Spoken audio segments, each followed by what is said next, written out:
E hoje nós traremos um tema muito importante. Nós falaremos sobre saúde animal em cativeiro. Então você que está aqui nos ouvindo, você que é estudante do Unifasc de Medicina Veterinária, ou você que está nos ouvindo aqui e se interessa pelo assunto, fique por aqui que o tema vai ser muito importante para a nossa sociedade. Então não dá para a gente falar hoje em saúde animal sem olhar para o papel essencial da medicina veterinária na preservação, no bem-estar e na saúde desses animais. E antes de entrarmos no tema, é muito importante a gente lembrar de um acontecimento recente que chocou todo o nosso país. No domingo, no dia 30 de novembro, em João Pessoa, um homem morreu ao invadir o recinto de uma leoa no Parque Arruda Câmara, chamada também de Bica. O incidente durou cerca de 2 minutos, mas foi o suficiente para abalar profundamente funcionários, visitantes, todo mundo que estava ali e que pensa também, né, no bem-estar tanto dos seres humanos quanto no bem-estar dos animais. E nós traremos com muito respeito esse caso aqui, sem sensacionalismo, porque ele serve de um alerta sobre a importância de ambientes seguros, de manejo técnico e principalmente da atuação dos profissionais capacitados, entre eles o médico veterinário. E quando falamos de cativeiro, manejo e saúde animal, estamos falando de responsabilidade, de protocolos rigorosos e da ciência aplicada para proteger tanto os animais quanto as pessoas. E é justamente por isso que o tema do nosso programa hoje é tão relevante, a saúde animal em cativeiro. Obrigado, Raíssa. E para esclarecer esse assunto de forma técnica e acessível, recebemos aqui a professora Rafaela Dalpiero, que é coordenadora do curso de Medicina Veterinária do Unifasc. Rafaela, muito boa tarde. É um prazer ter você aqui pela segunda vez. E é sempre bom ter você aqui. Obrigado por ter vindo falar um pouquinho desse tema com a gente.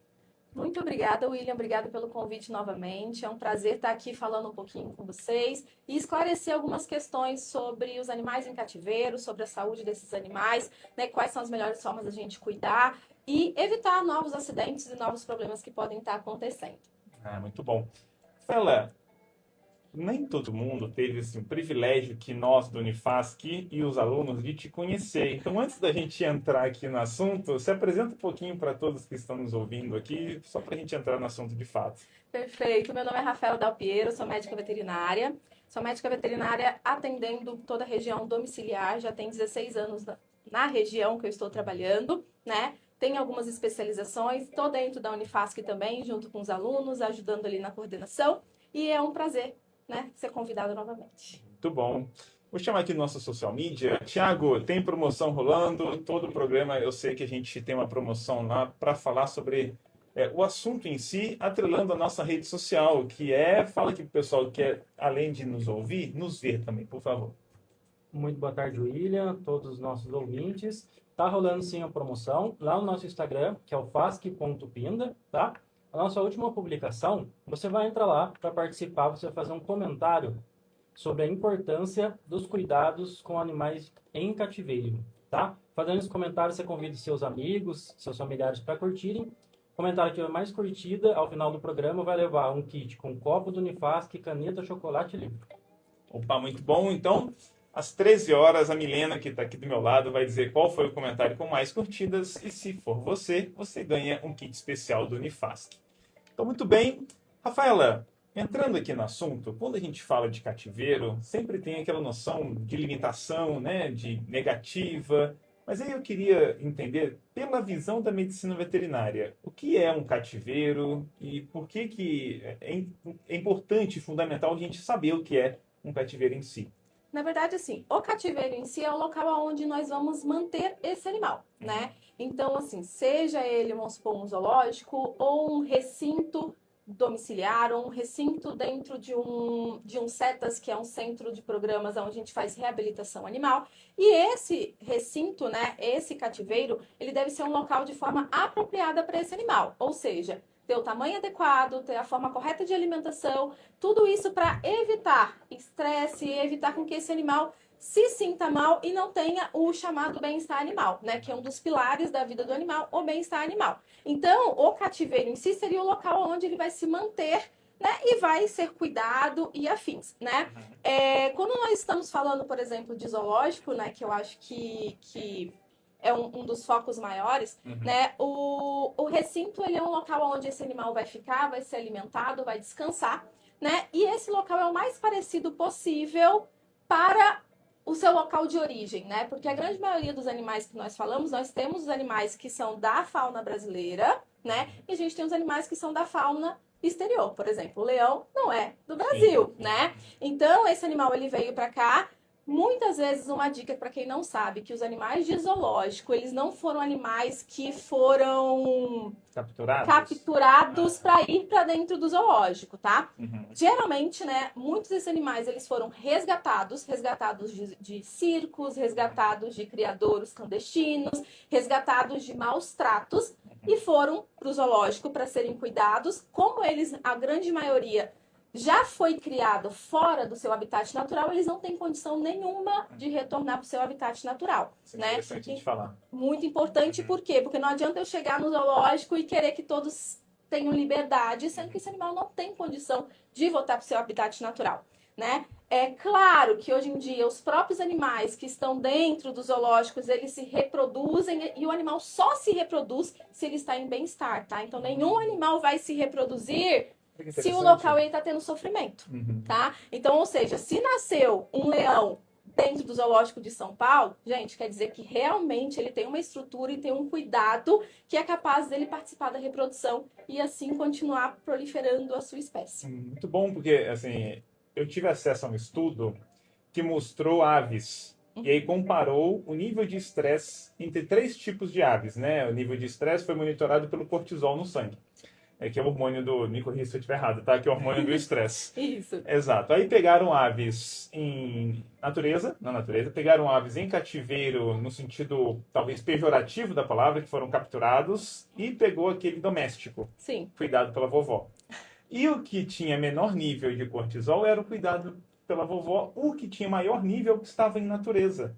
Por quê? Tem. Né? Aí, por favor, acho que tem você os pode... motivos, né, William? Tem os motivos disso, porque quando o animal ele está na natureza, ele tem que ir atrás do seu próprio alimento, ele tem que ir atrás do seu próprio abrigo, então ele acaba vivendo todas essas aventuras que são normais para um animal estar no seu ambiente, no seu habitat natural. Tem que tomar cuidado para não virar alimento também, né? Exatamente, exatamente. Um animal em cativeiro, que a gente pode falar, um animal que está dentro de um recinto, um animal que ou ele é criado para uma produção, ou ele está dentro de um abrigo e afins. Ele é um animal que está num ambiente o mais parecido com o seu, porém ele recebe o alimento no seu horário adequado, ele recebe o alimento adequado, balanceado, feito por zootecnistas, veterinários e biólogos, tá? Então não é simplesmente chegar lá, pegar um monte de girassol, um monte de coisa e dar para o animal.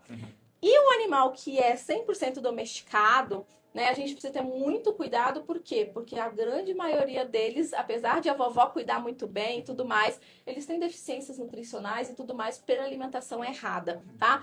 Mas, se a gente for parar para pensar, eles acabam mudando um pouco o seu comportamento e virando animais mais domésticos, né? Perfeito. E, se você falou do processo desses animais de zoológico não serem os capturados na natureza, que eu acho que já foi em algum tempo, né? Não sei se no começo... Porque eu acho que no começo o zoológico tinha mais uma noção de ser exibicionista para o humano, né? Então era um entretenimento que se tinha ali para que os animais fizessem com que mais humanos fossem até ali. Eu acho que essa realidade mudou. Acho que agora o zoológico é um local de cuidado, né? Porque esses animais... Eu lembrei do caso, que eu lembro que com o filme Free Willy, teve uma crítica, né, daquelas orcas que estavam ali. E aí, de fato, a gente vai discutir aquele treinamento das orcas, mas falaram muito que devia soltar a orca, e assim foi feito. E, se não me engano, ela morreu pouco tempo depois, porque justamente não foi treinada para o ambiente hostil da natureza, né? Inclusive, sobre esse assunto, eu estava vendo há pouco tempo atrás, falando das orcas e desses outros animais que estavam nesses parques, né?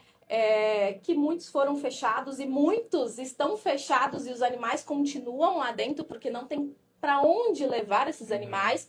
Estão sendo feitos santuários, né, dentro de alguma região do mar mesmo, onde eles não vão ter acesso ao mar inteiro, mas eles vão ter lá um tamanho de acordo com o tamanho e Necessidade, afins né? e a necessidade deles, porém dentro do seu habitat natural. Então tá sendo isso porque se soltar ele realmente em vida natural, esses animais eles não têm capacidade de sobreviver 100%, né? Mesmo fazendo todo um processo de não restauração desse animal, como é que eu posso dizer? De reabilitação desse animal, muitos deles não aprendem 100% a se proteger. Eles até conseguem, muitas vezes, caçar o seu alimento e ir atrás do seu alimento, mas eles não sabem se proteger, porque isso não é ensinado dentro de uma reabilitação, né? Então, muitas vezes, esses animais eles precisam ir para um local que seja um pouquinho mais monitorado. Por exemplo, parques nacionais onde tem um controle e afins, às vezes é mais importante do que ir em um local onde você não vai ter esse controle desse animal posteriormente, né? Perfeito.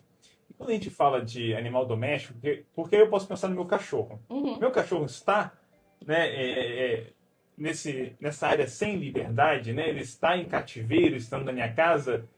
E aí, qual que é a diferença desses animais? Falando de doméstico, o silvestre e o exótico. Eu acho interessante também, para a gente entender o papel do médico veterinário, saber diferenciar esses tipos de animais. Perfeito. O animal doméstico hoje é aquele que ele depende 100% do ser humano, né? Então, ou seja, um cão hoje, um gato hoje, eles são animais domésticos, né? Até um cavalo e dentre outros animais já viraram animais 100% domésticos. Por quê? Ele precisa do humano, né, para ter o seu alimento, ter o seu local e etc. Então, a gente precisa viver em um habitat em comum. Um animal silvestre, ele é um animal que é do habitat brasileiro, ou seja, da nossa flora nativa, né? Então, a gente vai ter as araras, a gente vai ter os tucanos, a gente vai ter inúmeros animais que são da nossa flora, que podem estar em cativeiro ou não. E os animais exóticos são animais que não são da nossa flora, que não são do nosso habitat. Ou seja, um leão veio da África, então ele é um animal exótico, ele é um animal selvagem, exótico. Exótico. Isso. Entendi, perfeito. Vamos ouvir aqui a pergunta da Andréia, que é aluna do Unifasc. Vou aumentar aqui para você ouvir também. Vamos lá ver a pergunta dela e a gente responde com aspectos técnicos.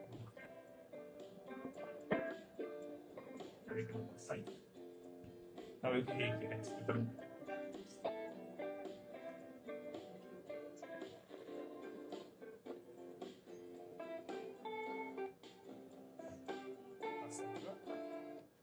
Ah, tá. Aí você sempre me salvando aqui, vamos lá. Sobre o curso de TO, concluí o primeiro semestre agora no Unifasc. E gostaria de saber quais são os principais sinais de sofrimento ou estresse que um animal de cativeiro pode apresentar. E como os cuidadores podem identificá-lo a tempo, né, para garantir o bem-estar e a qualidade de vida deles, né?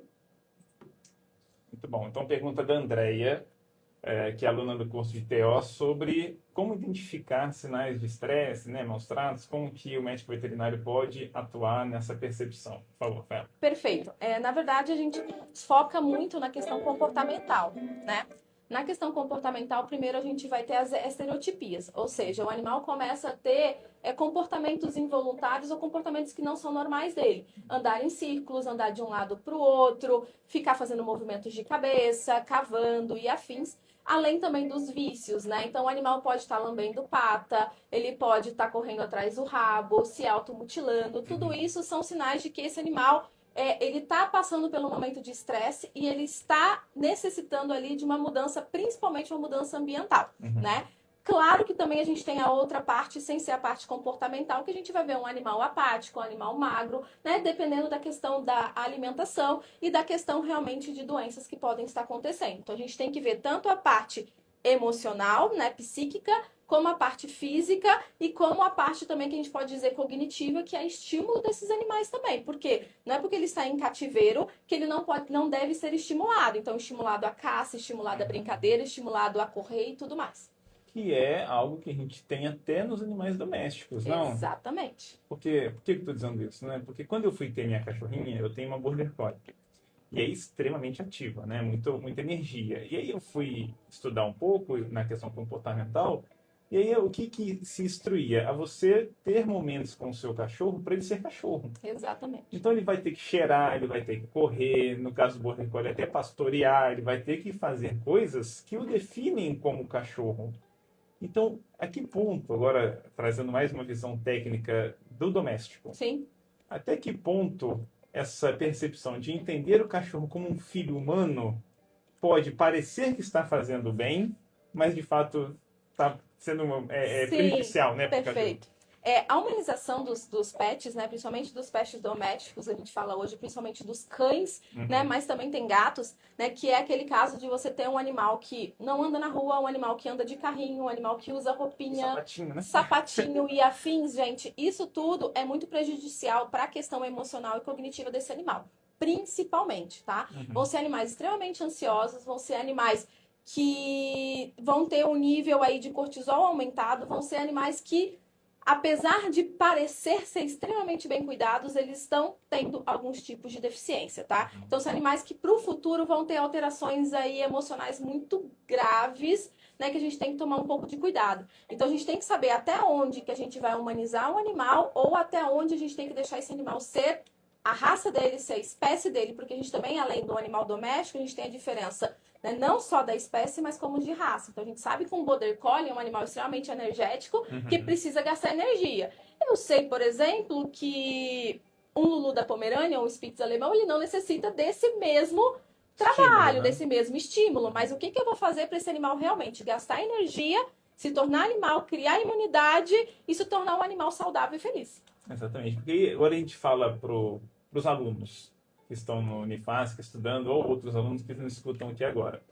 Qual que é o papel do médico veterinário nessa instrução para o dono, né, o tutor, que vai ter vários tipos de animais em apartamentos? Porque eu acho que são tipos de cativeiro, né? De certa forma. Exatamente, né? O responsável, né? Hoje em dia a gente fala que é o responsável do animal, porque é um ser que a gente chama de ser senciente, é um ser que tem sentimentos, né? A pessoa que é responsável por ele tem que dar tudo aquilo que é necessário para ele. Então, ou seja, né? Esses animais hoje em dia que são domésticos, eles realmente estão dentro de cativeiro, que é o seu ambiente, né, que é um ambiente de casa, e se for para um apartamento, que hoje em dia a gente pode dizer que a grande maioria, né, as cidades estão crescendo para cima e os animais estão ficando dentro dos apartamentos, nós precisamos gastar energia. Então, esse animal diariamente, não é no fim de semana, não é no feriado, né, devem gastar energia. Ou seja, eu falo que são exercícios ativos, que diferencia também o exercício ativo de um passeio. Porque a pessoa fala, eu levo meu cachorro para passear 2 vezes ao dia. Mas o que é passear? Passear ele andando, ele cheirar, ele parar para fazer um xixizinho, você fica no celular e assim vai. Isso não gasta energia. Isso ajuda muito no mental do animal. Claro, né? Que ele está espairecendo, ele está vendo coisa, está tendo ação, vai estar tendo reação com novos cheiros e ambiente. Mas o gasto energético é com exercício físico ativo. Caminhada, corrida, né? Brincadeira de pegar bolinha e afins. Então, isso tem que ser feito diariamente. O ideal médio de um cão é de cerca de 30 minutos por dia. Pelo menos, né? Pelo menos. Perfeito. Porque eu vejo muito disso de, às vezes, a gente falar, eu vou levar meu cachorro para passear, para fazer algum tipo de atividade sábado e domingo. Mas sábado e domingo é uma criação humana, né? Para o cachorro é um dia após o outro. E que erros você mais vê, Rafaela, hoje, de donos que têm boa intenção, mas aí prejudicam seus animais, seja na alimentação, dando ali o docinho, o pão, né? Quais são os erros que quem nos escuta pode ouvir e falar, nossa, isso eu faço com o meu cachorro, ou pelo bem, mas não é. Os erros principais que a gente tem primeiro, né? Restringir ele de ter acesso à rua, restringir ele de ter acesso a outros animais, restringir ele de sair em novos ambientes, né? Então, assim, um animal, ele precisa ter socialização também. Isso é muito importante, tá? Então, é muito legal ele ter contato com outros animais. Socialização, que eu falei, outros animais, né? São outros cães, não outras pessoas, né? Então, isso também é muito importante para o animal. Tanto que animais que nunca têm contato, eles nem conseguem se entender como um cachorro realmente, né? Outra questão é a parte alimentar. Alimentação hoje é tudo que você está comendo, que é o seu petisco, o seu biscoitinho, o seu bolinho, não deve ser dado para o pet. Né? Existem as alimentações específicas para o animal, existe um momento específico para você dar para ele. Dar petisco é legal, ele gosta, faz um carinho? Sim, porém em excesso a gente pode causar obesidade, a gente pode causar alterações de triglicerídeos, colesterol e afins, ou seja, a gente altera a saúde desse animal, tá? Outra questão que é também não ter os passeios e além dos espaços muito pequenos, né? Então, por exemplo, se eu quero ter um cachorro de grande porte, eu não posso estar num apartamento de 40 metros quadrados. Sim. Né? Então, assim, mas eu saio 2 vezes ao dia. Ok, mas 10 horas do dia ele fica dentro daquele local muito pequeno, né? Então, muitas vezes esse animal começa a ter ali as estereotipias, que às vezes você fala, nossa, ele tá lambendo pata, ele tá fazendo isso. Isso é por ansiedade. Mas como que o animal vai ficar ansioso sendo que ele tem tudo na mão? Ele vai ficar ansioso porque ele não consegue ter o gasto energético dele, ele não consegue ser quem ele deveria ser. Exatamente. E tem tudo na mão humano, né? Exato. Tudo que nós humanos gostaríamos de ter na mão. Exatamente. Será que é o que o cachorro gostaria? Eu gosto muito, falando, agora eu queria entrar numa parte imunológica, porque eu acho importante a gente falar sobre as defesas que esse cachorro ou qualquer tipo de animal precisa ter. Eu gosto muito daquela história das hidras da mitologia, que elas, quando cortava a cabeça, nascia 2. Né? Então, assim, elas procuravam um problema, procuravam o caos, porque cada vez mais elas estavam fortalecidas. E quando a gente pensa no sistema imunológico, acredito que precisa de alguma exposição para que ele se fortaleça. Exatamente. Né? Ok, então qual é o ponto aqui dessa exposição ser segura e qual que é o ponto e a importância da vacinação, por exemplo, para esse processo? Perfeito. É muito importante para o corpo, né? Na verdade, para o corpo ele ter um processo de imunização, de imunidade, ele precisa ser exposto. Então, ele vai ser exposto ao quê? Ele vai ser exposto a vírus, a bactérias, a fungos, a todos os micro-organismos do ambiente. Eu vou expor ele de 2 formas. Expor ele ao ambiente, ou seja, um animal que sai na rua, ele tem contato com parasitas, ele tem contato com bactérias, fungos, micro-organismos que estão nesse ambiente. Com isso, o corpo dele vai formando um processo imunológico e vai criando sua imunidade para se defender. Porém, a gente tem a vacinação, né? A vacinação ela é de suma importância porque as vacinas que nós temos hoje em dia, né, são vacinas com as doenças que geralmente acabam levando muitas vezes ao óbito desse animal, né? E se esse animal adquirir, né, e não conseguir imunologicamente se proteger na forma, vamos dizer assim, natural dele, nós temos a vacina para essa proteção. Né? Por exemplo, o vírus da sinomose, o vírus da raiva, que já está voltando e está voltando com tudo. Inclusive, em humanos está acontecendo casos de raiva. Né? Então, é muito importante a gente deixar esse animal com a vacinação e o protocolo correto para cães, para gatos, contra as vacinas das viroses desses animais e contra a raiva também, que é uma doença que passa para o ser humano, tá? E eu ouvi dizer que em seres humanos a taxa de mortalidade é altíssima da raiva, né? A taxa da mortalidade da raiva é 100%, tá? 100% para o animal e 100% para o ser humano, tá? Os casos, vamos dizer que existem casos de cura, vamos dizer assim, né? Do vírus da raiva em humanos, porque é o que é feito o tratamento, mas pessoas que têm todas as sequelas neurológicas possíveis, realmente. Então, normalmente é 100% de letalidade. Eu já vi alguma coisa da hidrofobia a partir disso, né? Que a pessoa não consegue beber água, não consegue... Não consegue trava tudo. Não bebe água, não consegue, tem fotofobia à luz, ao barulho, né? Tem convulsões e tudo mais. É uma doença bem triste mesmo. Tem que ficar esperto aí.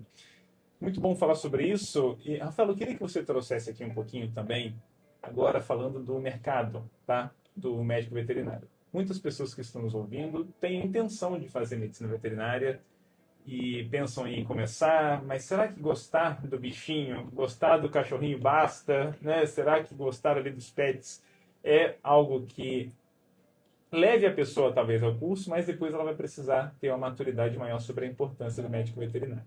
Queria que você falasse um pouquinho dessas áreas, né, e da importância de ter essa consciência sobre que não é só gostar do pet, né? Não é só gostar do cachorrinho, do coelho, enfim. Que conselho você daria para quem está começando agora o curso de medicina veterinária? Primeiro conselho que eu dou, na verdade, é assim, gostar do animal é o princípio básico, né? Eu acho que todo mundo deveria gostar dos animais, né? Mas, assim, gostar dos animais é o princípio realmente que te leva a querer cuidar, né? Mas quando a gente fala em medicina veterinária, a gente está falando de medicina, né? Nós somos médicos e os médicos lidam com doenças, né? Então, assim, a base do médico veterinário é lidar com animais doentes, né? Então, a gente tem que estar preparado para todos os tipos de animal, animal que tem simplesmente um probleminha de pele e animal que está com uma metástase e um câncer terminal, né? Então a gente tem que saber aí criar esse emocional e conseguir trabalhar, né, com todas as formas. Porém, quais são os principais cuidados necessários para garantir a saúde e o bem-estar desses animais que acabam vivendo em cativeiro? Bom, então vamos falar. Você conseguiu ouvir? Consegui, Ouviu, né? Então, tranquilo. perfeito. Vamos lá. então, oi Vitória, tudo bem? Aluna nossa. Vamos lá, né? Na verdade, a gente tem alguns pilares, né? Alimentação, bem-estar, tá? Saúde. Então, esse animal precisa de um local, de um ambiente no seu tamanho correto, né? Então, cada espécie, ou seja, cada tipo de animal vai ter um tamanho de acordo com a sua necessidade. Então, se for um leão, se for uma ave e afins, né? Dentro desse local em cativeiro, desse recinto, ele precisa ter tudo o que remete ao seu bem-estar. Por exemplo, os felinos, né? Os felinos, eles escalam. Os felinos, eles precisam de locais para arranhar, né? Então, a gente precisa ter locais altos para ele descansar, locais para ele escalar, locais para ele fazer todo esse processo de arranhar, por exemplo, né? Além disso, a alimentação. Qual que é a base natural da alimentação desse animal? Um grande felino dentro de um zoológico, ele come carne, Sim. né? Então, ou seja, qual carne que ele vai comer? Não vai ser um animal vivo, mas ele vai ter acesso à carne crua do animal, entendeu? Então, ou seja, a base dele é a proteína de origem animal e esse animal, né, vai estar sendo dado para ele. Como aquilo que eu falei, ele precisa também ter os estímulos. Então, eventualmente, quando eles são alimentados em movimento. Então, ou seja, coloca um jeito da carne sair andando, correndo e ele ir atrás para estimular, como se ele estivesse caçando também. Então, tudo isso é muito importante para o bem-estar físico, emocional e também psíquico desse animal, né? Sim, e fala de zoológico, mas também os domésticos. Os né? domésticos Porque a bolinha também. não é uma bolinha para o cachorro, Não. é algo que ele está caçando, né? O gato, Exatamente, uma coisa né? Então eles vão atrás daquilo realmente que são suas necessidades. Por exemplo, você acha que o gato arranha o seu sofá porque ele gosta de arranhar o seu sofá? Não, porque ele tem necessidade de afiar as suas unhas e fazer esse desgaste que é o normal deles. Eles fazem isso nas árvores, eles escalam as árvores. Tanto que cortar uma unha de gato muito pequenininho é muito ruim para eles. Né? Então, ou seja, coloque arranhadores, gatifique o seu local, coloque locais altos para esse animal. Por quê? Porque ele precisa ter o estímulo da sua espécie. E aí é interessante que a gente atribui a eles questões humanas. Ele arranhou meu sofá porque ele ficou bravo comigo, né? Como se o gato tivesse essa percepção lógica, né? Não, e assim, são necessidades do animal. Então, ou seja, a gente precisa fazer coisas que ele tenha como fazer isso de uma forma que não estrague sua casa, por exemplo. Natural, né? Vamos dizer Natural, assim, trazer a natureza para trabalhar junto com a gente. Exato. É muito bom. Bom, tendo em vista que a Raíssa está apaixonada, eu vou colocar mais uma do Zé Neto Cristiano. Tá bom, Raíssa? Depois a gente volta pro bloco final do nosso programa. Muito obrigado, tá, Rafaela, até aqui. Vamos lá ouvir um pouquinho do Zé Neto Cristiano. Vamos falar agora sobre a pessoa que quer ter um animal silvestre, por exemplo, ou um exótico, que a gente já aprendeu aqui a diferença, né? E como que é possível que a pessoa tenha esse animal? Ela precisa de algum registro? Precisa comprar de um lugar correto? Como que é feita essa posse? Perfeito, precisa, tá? Tem diferença, né? Aquilo, lembrando que o silvestre é aquele que a gente tem na nossa região e o exótico veio de fora. Para ter um animal silvestre, você precisa ter registro do IBAMA, tá? Então, assim, para você conseguir ter o registro do IBAMA, você precisa adquirir esse animal de criadouros legalizados. Então, o IBAMA tem os criadouros que são legalizados, que podem fazer a venda desses animais e vai vir lá com toda a documentação necessária, né, com todos os cuidados que são necessários adequadamente para você ter esse animal.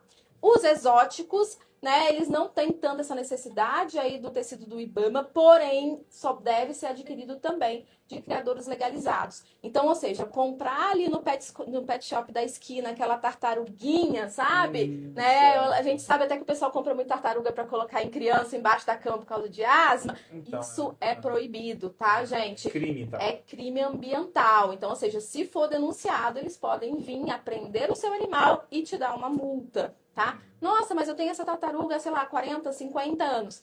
Gente, é crime ambiental, tá? Claro que hoje em dia a polícia ambiental vai avaliar desde quando que tá esse animal, quais cuidados que tem, tudo mais. E se ele consegue ir para o centro de reabilitação, porque tem animal que não consegue nem ir para o centro de reabilitação, de tão domesticado que eles já estão. Porém, para você adquirir, adquira realmente de um criador legalizado, com toda a documentação. Então, vai ter documentação para você transportar, vai ter documentação para você conseguir criar, para ter todos os cuidados necessários. Então, não adquira em qualquer lugar. Perfeito. Então, o IBAMA, ele regulamenta os exóticos e os silvestres, certo? Os silvestres, e aí tem uma avaliação dos exóticos também, né? Quanto aos criadores, né? Isso, em questão dos criadores, perfeito. Porque a Milena, acho que foi a Milena que lembrou aqui muito bem daquele caso do rapaz que criava ali no seu cotidiano a capivara. Tinha nome, tinha tudo, né? A capivara, e aí teve toda uma discussão na internet. Se eu me lembro muito do caso, né? Ele pegou essa capivara no ambiente mesmo, retirou do seu local dela, filhote, né? Eu não lembro se tinha acontecido alguma coisa com esse filhote. E aí ele levou para dentro de casa e começou a cuidar dela como se fosse doméstica, né? 100% domesticada, tá?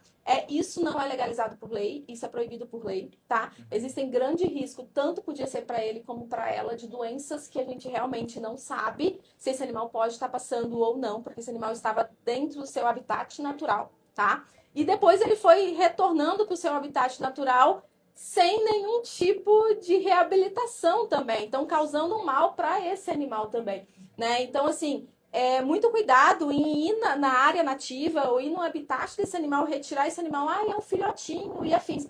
A natureza está seguindo o seu progresso, né? Às vezes a mãe estava ali perto e afins, e a gente fica querendo se meter onde a gente não deveria se meter, né? Mas, assim, nesse caso, realmente foi retirado do habitat natural, então esse animal não devia ter sido retirado.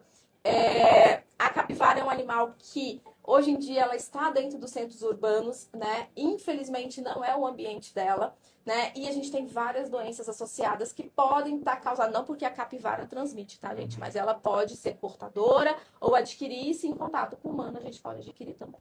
Perfeito. Me vem à mente aqui agora, se eu tenho um problema e, por exemplo, um animal atropelado, um animal que eu vi que está ali em alguma posição precisando de ajuda, sendo médico veterinário ou não, o que eu devo fazer nesses casos? Não, a coruja, por exemplo, uma vez eu vi uma coruja que bateu num caminhão e caiu, eu não sabia o que fazer, né? Nesses casos. Nesse caso, a gente tem o resgate animal, tá? Em algumas cidades possui resgate animal, que vocês podem estar entrando em contato. A gente tem a polícia ambiental, né? Também, que dá todo esse respaldo para a gente, para esses animais, principalmente selvagens e exóticos e afins.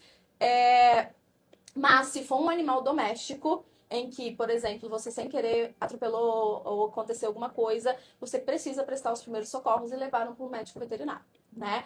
Eu, como médica veterinária, qualquer animal que tiver acontecido qualquer tipo de acidente, eu tenho que prestar os primeiros socorros, né? Por quê? Porque eu, como médica, devo fazer isso, né? Vocês, a pessoa comum, deve estar entrando em contato ou com o médico veterinário ou com a defesa civil para avisar o ocorrido no local. Perfeito. E agora, falando no sentido tanto de cativeiro, que não deveria existir, se eu percebo que existe animais em cativeiro que estão sofrendo, falando agora em cenários até domiciliares, né? Acho que tem que haver a denúncia. Como que é feito esse processo? A gente consegue trazer aqui? Sim, a denúncia ela é feita para a Polícia Ambiental, tá? Vocês podem entrar em contato com a Polícia Ambiental. A Polícia Ambiental, ela geralmente vai até o local, tá? Dependendo da gravidade da denúncia, vai dar um auto de atuação, vai falar algumas coisas que devem ser organizadas, ela volta depois para fiscalizar para ver se vai continuar ou não, tá? Rafaela, mas a polícia não foi, eu liguei, a gente precisa guardar provas, então fotos, áudios e afins, para você montar um processo, para aí sim você entrar com um processo junto com a Polícia Ambiental contra aquele local. Perfeito. Eu acho que muito do que a gente vê hoje acontece com pássaros, né? Eu acho que eu lembro que canários, né? Então, assim, tem muitos pássaros que eu acho que não são regulamentados e que acaba que pela cultura a gente aceita mais, né? Sim. Então, tá ali, eu vejo meu vizinho, esse tipo de denúncia também deve acontecer? Você instrui o que você pode fazer? Sim, deve acontecer da mesma forma, tá? Os pássaros são os animais que mais são realmente resgatados e feito todo esse processo. Por quê? Porque existem os criadores credenciados, existem as pessoas que fazem realmente a criação correta, então eles vão ter uma anilha, eles vão ter toda uma numeração e certinho, e aqueles que vão pegando, muitos pegam até do ambiente, o canário, o canarinho da terra e afins, e colocam dentro de uma gaiola. Isso é crime e tem que ser denunciado, tá? Vão ser apreendidos esses animais, vão ser retirados e vai ter dado uma multa para a pessoa. Perfeito. Pessoal, então vocês que estão aqui nos acompanhando, igual a Ju, que está aqui, mandou um boa tarde para a gente, falou que está amando o tema. Obrigado, Ju, do Vila Prado, e mandou a foto aqui do cachorrinho ou cachorrinha. Manda o nome para a gente aqui, para a gente falar o nome dela ou dele aqui na programação. E para você que está nos ouvindo e quer começar a fazer o curso de Medicina Veterinária, as inscrições para o vestibular do Unifasc estão abertas para o processo do ano que vem. Então você faz o vestibular agora, totalmente online, faz a prova, é aprovado e aí você começa a estudar com a gente, faz sua matrícula e começa no ano que vem, tendo a sua coordenadora aqui, a professora Rafaela, para te instruir em 5 anos do curso. São 5 anos onde você vai aprender tudo isso que a gente está conversando aqui e muito mais, com certeza, para que você se torne um profissional de qualidade ou uma profissional de qualidade que o mercado exige. Então, daqui a pouquinho vamos ver aqui, acho que ela está mandando o nome do cachorrinho, o cachorrinho dela que está aqui com um brinquedinho, com certeza curtindo aqui o nosso programa. Rafaela, deixa um recado aqui que a gente está chegando ao fim do nosso programa, tanto para os seus alunos, tanto para quem está nos ouvindo, um recado aqui sobre a importância do médico veterinário, ou no contexto geral, quiser mandar um abraço para quem você quiser. Você deve ter muitos pets, tem ou não? Não, eu tenho alguns pets, sim. Tenho. O que eu tenho de recado para deixar é que agora a gente está chegando nas festas de fim de ano. E nós precisamos tomar muito cuidado com esses animais, na questão de fogos, na questão da alimentação, de intoxicação. Então, normalmente, final de ano, né, pós-festas, a gente tem muitos casos de intoxicação dos animais comendo panetone, uva passas, né, a nossa ceia de Natal, que pode intoxicar, causando simplesmente vômito ou diarreia ou até óbito desses animais, tá? Então, muito cuidado nas festas de fim de anos para eles não assaltarem ou vocês não darem o que não deve para ele. E segundo é realmente se esse animal tem um grau de ansiedade, um medo muito grande em relação a fogos de artifício, já procurar um médico veterinário que trabalhe com comportamento e afins, né, pra gente ver quais são os melhores métodos para não ter um risco durante esse processo, tá? É muito comum a gente ver cachorro fugindo, né? Gato também fugindo. Exatamente, né? Então, assim, hoje mesmo eu fui atender um caso de uma cachorrinha que tem tanto medo de fogos que no Natal do ano passado ela acabou fugindo, né? Então, ela já veio me procurar pra gente tentar ver alguma forma desse Natal ser mais tranquilo para todo mundo. Então, e é muito importante já procurar agora, por quê? Porque tudo precisa de um tempo, tá? Não existe sedativo e nem medicação usado somente no momento, tá? Não existe milagre, né? O cachorro não vai dessensibilizar da hora para outra. Não mesmo. É muito bom. Eu lembro que com a minha, aquilo que passou por um processo de adestramento, a gente usou com ela esteira, colocou ela na esteira para que ela fizesse o movimento de andar e aquilo ser algo natural. E fomos colocando na televisão barulho de fogos. E aí o barulho foi aumentando gradativamente. E aí esse exercício. Sim, a dessensibilização mesmo é feita, né? Em alguns casos a gente precisa entrar realmente com medicação ou alguns fitoterápicos, homeopáticos e afins para ajudar o animal também. Perfeito. Então ela mandou aqui pra gente, ó, a Ju, que é um menino, é o Luke. É muito bom. Então deixa um beijinho aqui para você, Ju. Muito obrigado pela audiência. E pro Luke também, que está aí do seu lado, com certeza sendo muito bem tratado. Vamos ver aqui quem é agora o campeão, né? Quem ganhou a nossa promoção do dia foi a Sara. A Sara mandou aqui pra gente: manter um animal em cativeiro não é um privilégio, é um compromisso ético ao escolher ter uma vida sob nossa responsabilidade. Escolhemos garantir respeito, bem-estar e dignidade todos os dias.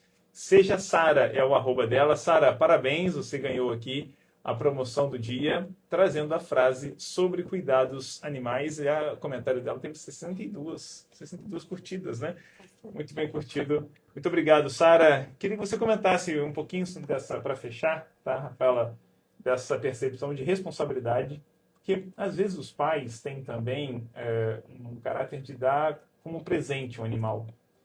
não tendo consciência da responsabilidade que seja um cachorro, um gato ou mesmo um pássaro, coelho, que muitas vezes é dado celebrando a Páscoa, né? Sim. Então, assim, qual é essa importância da consciência de que não é um brinquedo, né? Primeira questão, né? Animal não é pet, né? Pet que eu falo, pet descartável, né? Então, quando a gente está comentando sobre um cão ou um gato, ele pode ficar de 15 a 20 anos com você. Se a gente está falando, por exemplo, de um papagaio, 60, 70, 80 anos com você, eu sabia, né? isso tudo. Vive bastante, né? Então, essa é a média de 30 anos. Então, a gente tem que pensar que, desde o momento que você adquiriu esse animal, você tem essa responsabilidade durante muitos anos. E se você está adquirindo isso para uma criança, a responsabilidade não vai ser nunca dessa criança, vai ser dos pais e dos responsáveis, né? Claro que a gente pode estimular uma criança a alimentar, a amar e deve estimular uma criança a cuidar muito bem desse animal, porém, a responsabilidade são dos pais. Então, pense bem se você tem espaço, se você tem dinheiro e se você tem capacidade física, financeira e emocional de cuidar de um animal por pelo menos aí 15 anos da sua vida.